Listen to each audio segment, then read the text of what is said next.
Oi, gente. Para começar, vou ter que falar uma coisa muito doida. Tem um monte de gente que, a hora que escuta assim, abre o Figma, já sai arrastando botõezinhos, pega lá, sei lá, o design system pré-pronto, um tema, já tá pensando em como é que configura a curva do botão, como é que vai fazer o teste de usabilidade e nem entendeu direito qual que é o problema. Nem entendeu direito qual é o problema. Então, isso daí é de você tentar entender antes de você rabiscar uma tela, para mim é o básico do básico do básico do básico. E de verdade, muita gente não faz.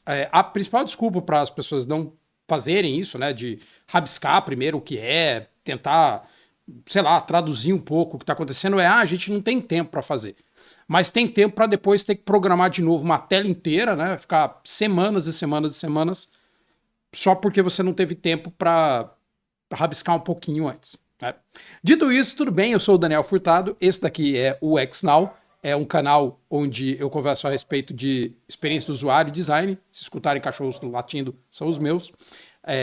Aqui eu prometi, uns dias atrás, que eu ia falar sobre um assunto muito interessante, que era um jeito de você desenhar essa parte aí, que é um pouco pendente na hora de você desenhar uma interface, chamado Four Corners, quatro cantos. Estou traduzindo para quatro cantos. Acho que tem até uma banda, Quatro Cantos, não tem? Quatro Fatos, aqui em Campinas. Um abraço para você do Quatro Fatos. Quando a gente está pensando em desenhar e rabiscar as coisas, também tem uma postura das pessoas que é falar assim: não vale a pena a gente rabiscar, porque é tão sofisticado o jeito que a minha empresa trabalha que vamos direto pegar ali os componentes que estão dentro de um sistema de design e vamos arrastar, porque vai ser muito difícil a gente tentar colaborar em cima de uma discussão. É muito mais fácil a gente simplesmente fazer as coisas em alta fidelidade. Eu discordo em gênero, número e grau que as pessoas deveriam fazer tudo em alta fidelidade. Eu acho que, em muitos casos, você desenhar tudo em alta fidelidade é demonstrativo de maus processos de design, desentendimento de algumas posturas e alguns jeitos de fazer design que são propostos faz, sei lá, 20 anos. Como, por exemplo, o livro Elementos de Experiência do Usuário, do Jesse James Gait, que é de 2002, falando de um gráfico dele que é de 2001. Então, desde lá já está sendo discutido que você deveria começar pelas discussões mais estratégicas, para depois falar como é que a arquitetura das coisas vai ser, para aí sim você pensar, eu vou abrir meu Figma ou vou desenhar alguma coisa em alta fidelidade. Então, eu acho que isso daí faz com que um monte de produto dê errado e fique muito caro para você conseguir consertar o erro. É mais caro consertar o erro do que às vezes você parar uma hora para fazer um workshop e tentar melhorar isso. Como eu gosto desse assunto, como é um assunto que eu gosto e eu brigo muito por isso nas equipes, assim, do jeito de trabalhar, acho que a gente deveria focar nisso, eu gosto de estudar esse tipo de tema. Então, um dos livros que eu li, acho que no final do ano passado, alguma coisa assim, final de 2022, foi um livro chamado Collaborative Product Design, que é um livro que fala sobre colaboração no desenvolvimento de produto, com a intenção de você melhorar a experiência. Então, é um livro sobre colaboração. Então, é um livro que vai comentar que se você está trabalhando, de repente, sozinho, se você está sozinho, sozinha trabalhando ali, você tem um entendimento, às vezes, muito claro do que está na sua cabeça e depende totalmente só da sua técnica de Figma, aí sim de Figma, para você colocar aquilo no ar, tirar da sua cabeça e colocar no ar. Mas nem tudo é assim. Às vezes você está trabalhando com um grupo de pessoas, você tem uma coisa que está na sua cabeça e você tem que trazer aquilo para uma interface em alta fidelidade, para um programa já programado, né? Então, coisa do tipo. E às vezes você é a pessoa que vai receber essa informação de algum lugar.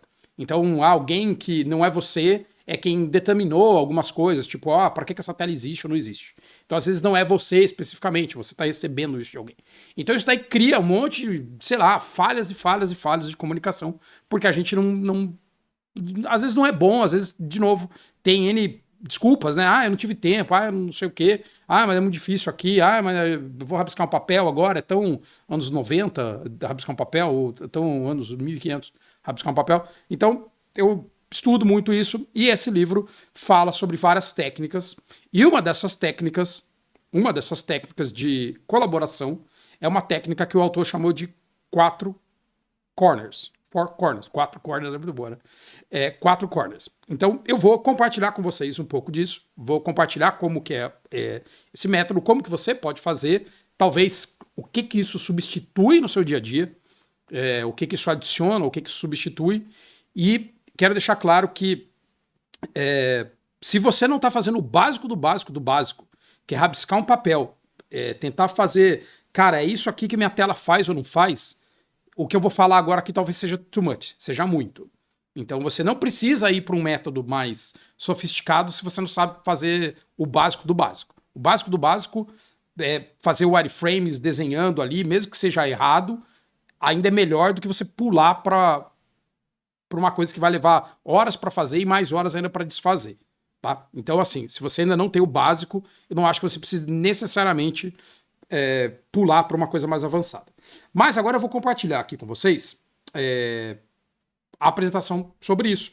Porque eu prometi que eu ia apresentar isso para vocês, então eu vou apresentar, eu acho que é muito legal. Vou dizer o que que é, o que que não é esse método.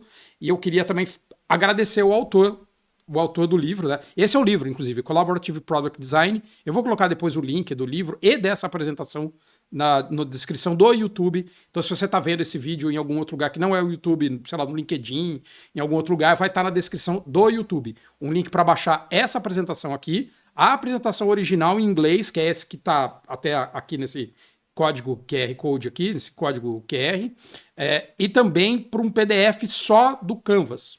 Então eu separei o PDF só do Canvas. Esse é o livro, Collaborative Product Design. O autor é o Austin Govella. Eu mandei um e-mail para ele falando, olha, eu queria gravar um vídeo explicando o que que é o seu método para que as pessoas do Brasil, que às vezes não leram o livro é em inglês e é caro, porque é um livrão grande, não leram o livro, em inglês, um livro também não é tão conhecido assim. Então aí ele falou, não, pode usar, fica à vontade para divulgar, total, vai lá e se precisar de ajuda, eu te ajudo. Então ele foi super solícito. Deixa eu explicar o que que é esse tal desse Four Corners. Eu primeiro vou mostrar um negócio que é grande, que é grande. Depois você baixa ele para ver em mais resolução, aqui no YouTube fica em 1080, eu não boto em 4K, fica em 1080, talvez não dê para ver tudo com detalhe, mas basicamente esse negócio de quatro cantos, chama isso porque ele divide. É como se tivesse uma tela para eu rascunhar uma interface aqui no meio. Eu vou rascunhar uma interface. E tem 4 cantos, que é o canto 1, o 2, o 3 e o 4. Tá vendo? Canto 1, canto 2, canto 3, canto 4. 4 cantos. Então o canto 1 eu deveria escrever da minha interface, depois vai ter isso tudo, mas eu deveria escrever da minha interface quem são os usuários daquela tela que eu tô. Quem é o usuário ou os usuários daquela tela, qual é a tarefa que esse usuário pretende fazer naquela tela, o que que ele veio fazer aqui, o que que ele vai fazer saindo daqui, para onde vai esse usuário, a hora que ele sair daqui para onde ele vai, e de onde ele veio para ele chegar aqui. Então é tipo, de onde eu vim, para onde eu vou, quem eu sou, o que que eu estou fazendo aqui. Baseado nessas informações, aí você vai discutir quais são os conteúdos que deveriam ter nessa tela e quais são as funcionalidades que deveriam ter nessa tela. Então, ao invés de eu simplesmente desenhar a tela assim, porque eu vou desenhar um monte de quadrados aleatoriamente, quem sabe dá certo aqui eu misturar esses quadrados, uma hora um quadrado bate com o outro aqui, vira a interface de arrastar para o lado do Tinder. Em vez disso, você vai dizer quem é o usuário, qual a tarefa dele, e você usa isso para fazer 2 coisas. Pensa de novo que esse livro é um livro sobre colaboração. É um livro sobre colaboração. Então você vai usar isso para colaborar junto com as pessoas. Esse documento, inclusive, aqui é o documento para realizar os workshops, para você fazer o workshop com alguém, né, organizar essa oficina com alguém. Então, a ideia é colaborar e ter uma documentação. Então, é uma ferramenta de comunicação e documentação, simultaneamente. Você vai se comunicar em cima dela e documentar. O PDF, onde tem isso, tá aqui, inclusive está o objetivo, trabalhar em conjunto para identificar o usuário principal, a sua tarefa, o seu lugar dentro da jornada e o que ele precisa fazer nessa interface. Instruções, listar os usuários primários, outros usuários e suas tarefas, identificar as etapas anteriores e seguintes dessa tela, que tem a ver com fluxo de navegação, listar o conteúdo que cada usuário precisa, o que esse conteúdo ali dentro, o que é a parte estática que está dentro daquela tela e quais as funcionalidades necessárias para que o usuário possa fazer aquela etapa, para que ele possa concluir aquela tarefa. Então, basicamente é isso. Você imprime esse negócio aqui ou desenha só, sei lá, desenha no papel, isso aqui também não é nada demais para você desenhar, você consegue desenhar e pronto. No documento, inclusive no documento original, gente, eu fiz uma tradução do documento original, adicionei exemplos aqui, tá? Adicionei a capa do livro ali no começo também, troquei a fonte para a nova fonte do Office, a Optio, apartamento, sei lá, o nome da fonte nova, troquei. Isso daqui é só uns post-its para você usar, caso você queira colar, né, copiar post-it de algum lugar. Então você não precisa, se for fazer no Figma ou com post-its reais, essa parte que você não precisa. Mas se você for usar o PowerPoint para fazer, que é um PowerPoint, aqui tem essa apresentação. Então, isso aqui é o material para você introduzir o que é esse tema, explicar e exibir isso durante as atividades. Basicamente, o que ele vai fazer é listar usuário e contexto, que é o primeiro momento, que é ali o item 1, listar conteúdo e funcionalidade, e aí sim esboçar a interface.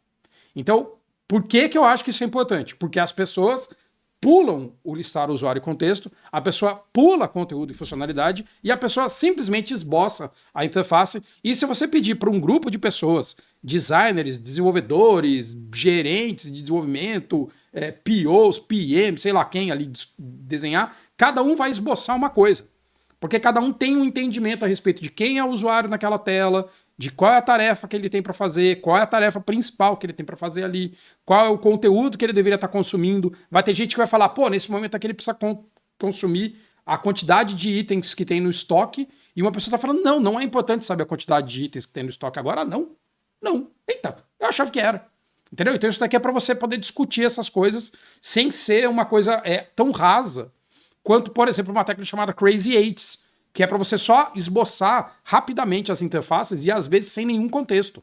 Então parece que é uma disputa de velocidade de quem consegue criar mais quadradinho mais rápido. E nem é para isso, tá? É mais para desbloquear coisas em função, sei lá, de um problema pré-determinado. Nesse caso, vai ajudar você a pré-determinar esse problema.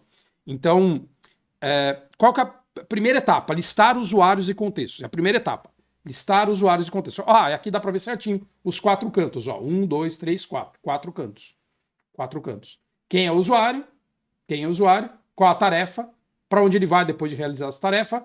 E de onde ele veio? O que ele sabe, né? De onde ele veio é importante para saber o que a gente sabe dele. Então, vou passar para o próximo aqui, que vai mostrar usuário e contexto. Listar, de novo, trabalhar em conjunto para identificar o usuário, a sua tarefa, as suas etapas anteriores e próximas, para verificar o conteúdo e funcionalidade que ele precisa ver. Então, antes de eu falar qual é o conteúdo e qual a funcionalidade, eu quero saber quem é a pessoa. O que o usuário está tentando fazer, que interface que ele vai ver, de onde que ele veio, para onde que ele vai. O que a gente discute quando a gente fala quem é o usuário daquela tela? No próprio livro, o Austin, o autor, comenta que se você chegou na hora de desenhar a tela e você nem sabe quem é o usuário, você deveria voltar a uma casa. Eu vou voltar a uma casa porque eu nem sei quem é o usuário, eu deveria saber quem é o usuário. Então ele tem atividades no próprio livro dele para discutir, por exemplo, criar proto-personas e personas. Então você deveria saber quem é o usuário, você deveria já saber... é o usuário logado. É um usuário não logado, é um usuário novo, é um usuário que nunca ouviu falar da minha marca, é um usuário já manjado, um usuário premium, é um usuário que tem o login especial, o usuário é a Bárbara, o usuário é o Bruno. Então você deveria saber quem é o usuário. E você também deveria saber o que ele foi fazer ali, porque você deveria ter mais bem mapeado na tua vida, até ali na hora de desenhar uma tela, para que serve a tela. Então, essa é a tela para a pessoa redefinir uma senha. Então, por que a pessoa entrou aqui? Para redefinir uma senha. Como vai chamar a tela? Redefinir a senha.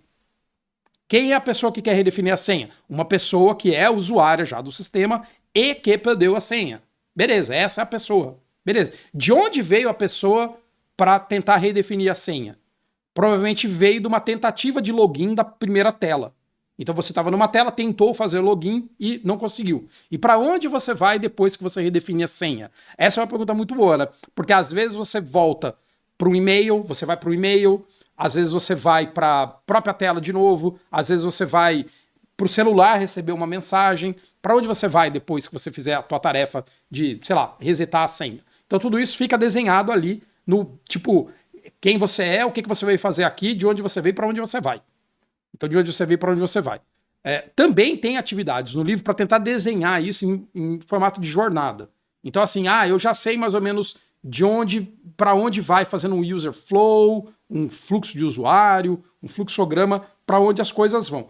Especificamente, essa atividade é uma atividade de foco na tela. De foco na tela. No livro, inclusive, ele vai falar que pode ser usado para design de serviço, para mapear interfaces multicanal. Eu já fiz, até falo no meu outro vídeo, que eu já fizemos para tentar entender qual é o relacionamento entre etapas da comunicação de marketing. Então, quando você manda uma mensagem para a pessoa por e-mail, quem é aquela pessoa? É um usuário cadastrado no e-mail que tem interesse em saber tal coisa. Beleza. Para onde ele vai depois de ler aquele negócio no e-mail? Ele vai para o site do concorrente, porque você botou um link para o site do concorrente. Opa, verdade, peraí. Qual é o momento da jornada dele? Então isso daí é muito legal, tá ali. Depois que você listou essas coisas que teoricamente você deveria fazer, e de novo, é um livro sobre colaboração. Então, você está colaborando para todo mundo ali falar. A gente entende que essa tela é a tela do usuário logado? Todo mundo entende que essa é a tela do usuário logado? Não. Pode também ter um momento que um usuário não logado entra aqui. Alguém pode levantar a mão e falar isso. Fala, opa, verdade. Então, peraí, vamos tentar entender isso. E aí também no livro, né, e é importante a gente priorizar. Essa tela parece que é para todo mundo do mundo. Não é para todo mundo do mundo, né? É todo mundo do mundo que interage com a nossa marca, por exemplo. Então não é todo mundo do mundo, né? Depois que você mapeou essas coisas, você lista conteúdo e funcionalidade. O que é conteúdo e o que é funcionalidade? Então, conteúdo é uma parte estática que está presente naquela tela.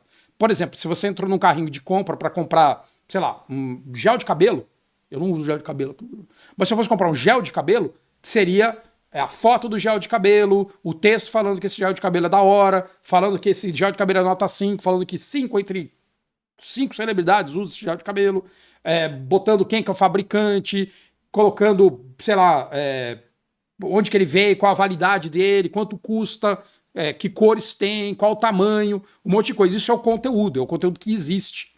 Inclusive, aí eu vou fazer um parênteses no parênteses. Eu recomendo muito você estudar um negócio chamado ORCA, ou OOUX, que é Experiência do Usuário Orientada a Objeto, ou Orientação ao Objeto em geral, ou elementos, né, do que você faz, ou você fazer entidades para você corresponder às coisas, para poder entender o que é esse objeto de conteúdo que você está falando. O que é esse objeto. Então, no caso, por exemplo, um gel de cabelo como um objeto, o que ele tem de característica? O que ele tem de metadado? O que esse objeto tem que é uma característica que é só dele ou compartilhada entre todos? Por exemplo, esse gel é feito, é vegano. É vegano. Beleza, então ser vegano é um atributo dele e de outras coisas veganas também que eu poderia querer ver. Nossa, que legal que existe um gel de cabelo vegano. Será que também tem um sabonete vegano aqui? Então vegano pode ser um filtro para uma categoria? Então é legal discutir conteúdo. De novo, isso não é um exercício raso, tá? Isso não é um exercício raso, não é um Crazy 8 só para falar, legal, botei um botão aqui. Não é isso. Isso é para você se debruçar sobre o que é o conteúdo que deveria estar ali, porque pode ter partes do conteúdo que você fala, olha, é importante nessa tela, baseado em quem é a pessoa e o que ela veio fazer aqui, é importante que ela veja tais conteúdos. E alguém do desenvolvimento pode falar, a gente não tem esse conteúdo. Como assim não tem esse conteúdo? Ela precisa ver quais são as últimas compras dela. A gente não tem o dado de as últimas compras dela. Não tem. Não é no caso do gel do cabelo, tá? Mas imagina um cenário onde você precisaria ter uma informação que você não necessariamente tem. Então tudo isso daí você vai discutir a respeito do conteúdo. Depois que você tem o conteúdo, você tem as funcionalidades. A ideia no livro ali é descrever que funcionalidade são as ações possíveis que você vai fazer para ir para outro lugar da interface, para manipular aquela informação que está ali. Por exemplo, a funcionalidade de comparar dois produtos, a funcionalidade de colocar um produto no carrinho, a funcionalidade de avaliar um produto, de denunciar um produto. São funcionalidades. Eu gosto de pensar que os objetos são substantivos, são coisas que estão ali, e essas funcionalidades são verbos. Então, o verbo, o que eu estou fazendo que manipula aquele objeto. Então, de novo, a ideia, inclusive, do framework desse, não é explicar para uma pessoa o que é funcionalidade, mas como é uma coisa que você está fazendo em conjunto, é para deixar claro para as pessoas não confundirem o que é uma coisa e o que é um atributo de uma coisa e o que é manipular aquela coisa. Fazer coisas com aquela coisa. Fazer, que são as funcionalidades, versus as coisas, que é o conteúdo. Então isso é muito, muito legal. Vale muito a pena, né, para a gente poder listar todas essas coisas.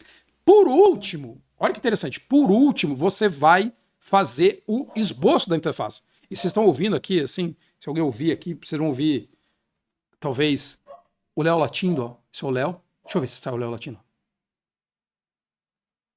Parou de latir. Esse é o Léo latindo.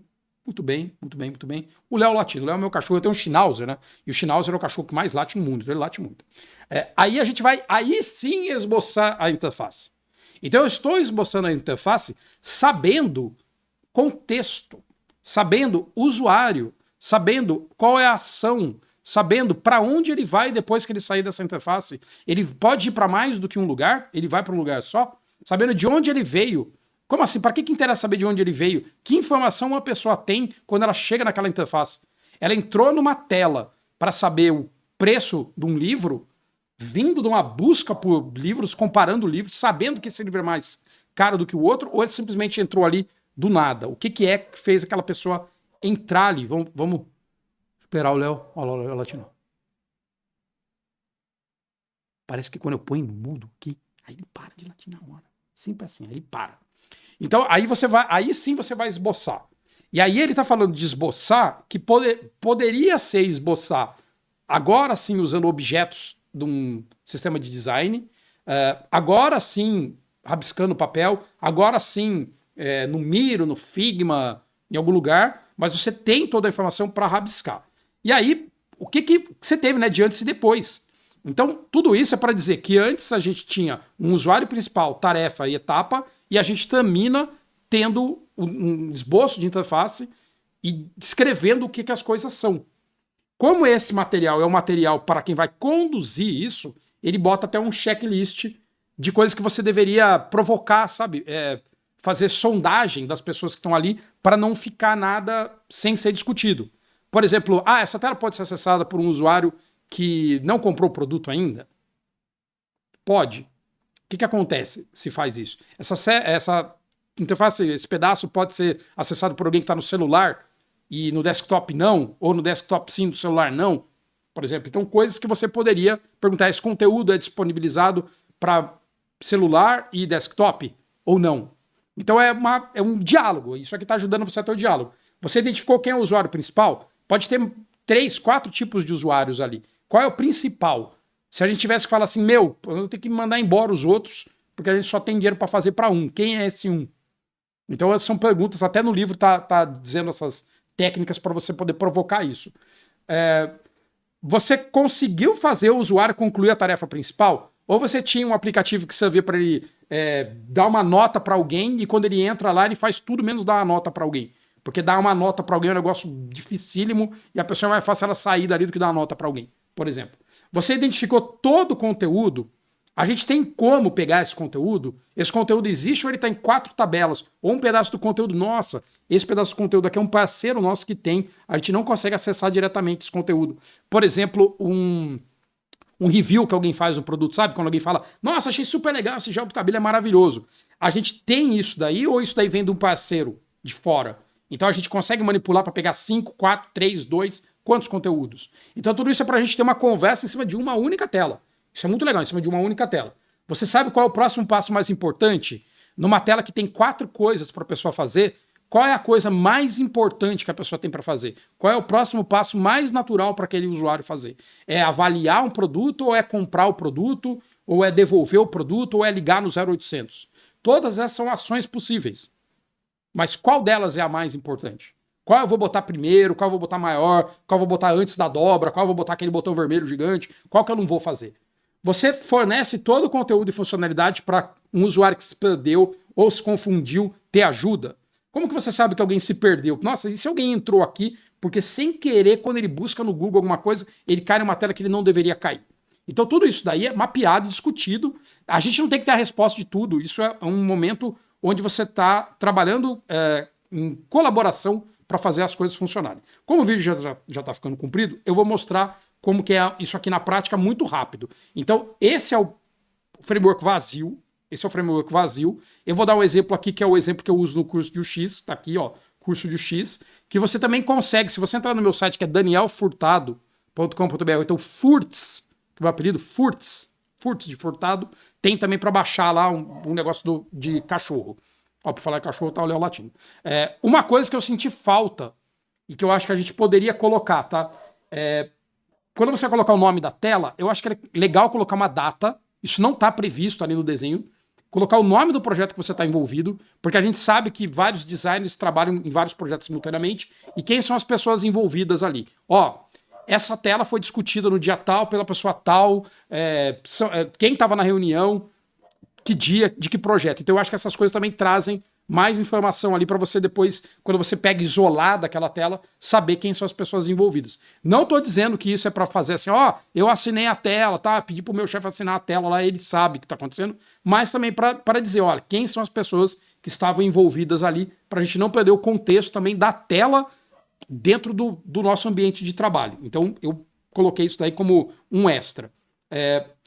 Esse exemplo, no meu curso e no link lá que eu falei do Furts, é um aplicativo para você que tem um cachorro. Tô dando um contexto para você entender. Você que tem cachorro e você quer viajar e levar seu cachorro, por exemplo, num restaurante perto da sua casa, para você entender o que tem ali que você possa pegar. Ó, e tá lá de novo, ó, o Leozinho. Só na latição, ó. Só na latição. Então ali eu coloquei do lado esquerdo, quem que é o usuário? A Jéssica. A Jéssica é a persona que eu uso ali. A Jéssica, ela trabalha, se eu não me engano, ela é uma dentista que tem 3 cachorros e ela gosta de viajar de carro para cidades perto da casa dela, levando os cachorros, 1, 2 ou 3 cachorros. Então esse é meu usuário principal dessa tela, que é a Jéssica. Nesse caso, eu escrevi Jéssica e botei que é mãe de 2 pets, viaja muito no final de semana para cidades próximas. Então, eu poderia só falar Jéssica, e todo mundo na empresa sabe quem é a Jéssica. Jéssica, a dentista. Então tá ali. Mas eu coloquei um negócio para provocar. Pode ser que quem entrou ali também é um concorrente que está fazendo benchmark, que está comparando, sabe, para saber mais informação a respeito do restaurante ou de algum lugar para ele poder copiar ou fazer melhor ou fazer pior. Então, ó, você que está ouvindo no fone de ouvido, gente, isso é ter o Schnauzer em casa, e esse outro latido mais agudo é o latido da lagosta que está latindo ali super agudamente. Qual é a principal tarefa para uma tela que é de detalhe do lugar? Conhecer novos lugares, alguém entrou nela para conhecer novos lugares, para escolher um lugar para ir. Então não é só para conhecer, é para escolher, dar uma nota para um lugar que eu já fui. Eu não botei todas as tarefas, botei algumas tarefas possíveis ali. Qual o próximo passo a partir daquela tela? Telefonar para o lugar, consultar as redes sociais do lugar, avaliar o lugar. Então, quais são as coisas que eu vou fazer saindo dali? Então, se eu entrei na tela e eu vi um restaurante e eu tenho ali falando, esse restaurante pode ir, cachorro grande, tal, o que eu vou fazer com essa informação? Eu vou embora? Não, eu vou ligar lá, eu vou tentar, sei lá, procurar no Google, etc. E de onde eu vim para cair aqui? Eu vim, por exemplo, da home do site, da home do aplicativo, ou eu fiz uma busca no Google e caí diretamente aqui. Mas tem outros casos que eu posso cair aqui. Eu vi um panfleto que tem um QR Code que quando eu escaneei eu caí aqui, por exemplo. Ou um amigo mandou o link para mim no WhatsApp. São lugares de onde eu posso ter vindo. Eu não coloquei todos os lugares nem nada, justamente porque isso aqui é um momento de discussão. Quem mais pode entrar aqui de usuário? Meu próprio cachorro. Não, meu próprio cachorro não pode.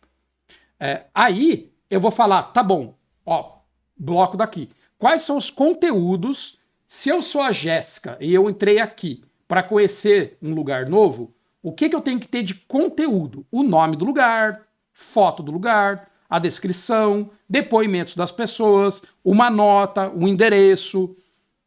Outros lugares parecidos é uma opção. Eu posso ter como conteúdo um restaurante e embaixo outro restaurante. Você também quer ver um restaurante parecido? Aí é uma estratégia de negócio. Eu quero fazer isso ou não? Eu quero fazer o usuário comparar mais ou não? Se eu sou dono do restaurante A, eu quero que apareça o restaurante B ali ou não? Então, o usuário ali pode ser eu mesmo, o dono do restaurante, entrando, por exemplo.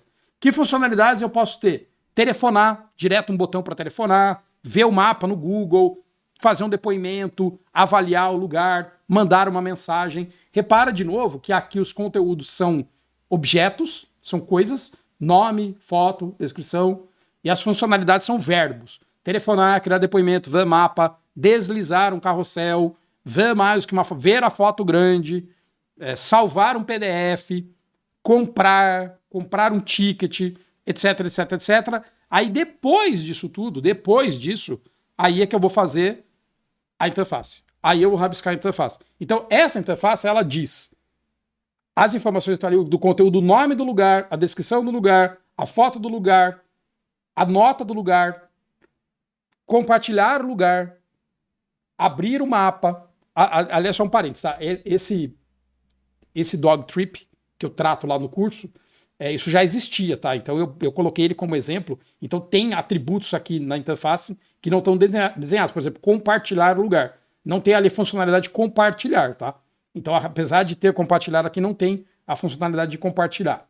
Então poderia ter, tá? É só uma comida de bola minha aqui, porque eu coloquei, mas eu não coloquei na funcionalidade escrita. Então não deveria ter o botão compartilhar esse local aqui, porque eu não coloquei a funcionalidade. Então esse desenho inteiro, essa ficha, é a ficha que, de novo, ó, existe antes de fazer a interface, é o contexto inteiro, ó, gente, esse é o contexto inteiro. Agora a gente vai desenhar a interface. Aí você desenha a interface baseado no contexto inteiro. Então a interface já diz qual é o próximo lugar que ela vai, quem que não é, blá, blá, blá, blá, blá, o nome do projeto, quem que está envolvido. Eu vou voltar na câmera aqui. Isso é uma bala de prata? Vocês sabem esse conceito de bala de prata? Que é aquela técnica que substitui todas as outras técnicas do mundo? Não. Isso é o melhor jeito de você fazer? Possivelmente não. Mas isso é um jeito que é pouco discutido, que pouca gente conhece. Eu nunca tinha visto isso antes. Já tinha feito coisas muito parecidas? Já. Porque quando a gente desenhava tela, né, no papel, eu sempre tinha ali dizendo, ó, nome da pessoa em cima, porque até nos templates do Nielsen Norman Group tem lá nome e cenário. Então tem, é a Jéssica e o cenário, a Jéssica vai fazer tal coisa. Mas não tem muito, quando eu estava desenhando, de onde veio e para onde vai. Então isso eu achei muito legal, de onde veio para onde vai. Mas qual é a tarefa, isso eu já deixava anotado. O de onde veio para onde vai eu achei muito legal. O fato de que isso serve para fazer colaborativamente, e aí no livro, eu vou colocar o link do livro também, é muito rico, porque vai te ajudar a pensar em grupo ali. Tem todo. O livro diz assim a frase que você tem que perguntar, o que você tem que perguntar, como que você pergunta tal coisa. Se a pessoa falar tal coisa, o que você vai falar de volta. Então é um livro muito, muito explicadinho, vale muito a pena. Então, de novo, apesar de ser caro, acho que custa, sei lá, R$250, mas tem curso muito pior, que custa muito mais caro, tá? Então, assim, vale a pena pegar direto da fonte essas coisas, porém, é um livro em inglês. Então, o livro em inglês não é um livro difícil de ler e é um livro que diz também no começo que você pode ler toda a teoria ou pular direto para as atividades. Então, ele até fala, você pode escolher como você vai ler esse livro. Então, é um livro muito, muito legal para quem se perdeu ali ou caiu depois. Vou só compartilhar rapidinho. É esse, ó. Collaborative Product Design. A atividade que eu fiz é a 4 cantos, que é a do capítulo 18, com autorização do autor. Peraí. Agora sim, peraí. Esboço de interface. É isso, gente. Obrigado por você que ficou vendo. Meia hora de vídeo ali, educativo, né? Porque a ideia era ser educativo. Obrigado mesmo. Depois, se você gostou, dá um like nesse vídeo, compartilha com as pessoas. E se você fizer essa atividade no seu trabalho ou na hora de você fazer as coisas, você pode fazer ela sozinho também. Me conta aqui no comentário, me chame em algum lugar e conta se isso deu certo. Porque, de novo, quando a gente está criando conteúdo, a gente cria conteúdo com a intenção de que as pessoas apliquem aquilo. Que as pessoas apliquem. Então esse conteúdo é feito para você aplicar. Então eu quero saber se você aplicou, se você gostou, como foi. E não se esquece de também se inscrever aqui no canal. E se você quiser saber mais de tudo isso daí, de arquitetura da informação, etc, o meu cursodeux.com.br tem bastante coisa, de heurística, de personas. Não tem essa atividade porque eu descobri depois, mas agora, mesmo que você tenha feito, você aprendeu uma coisa nova. A gente se vê por aí e tchau!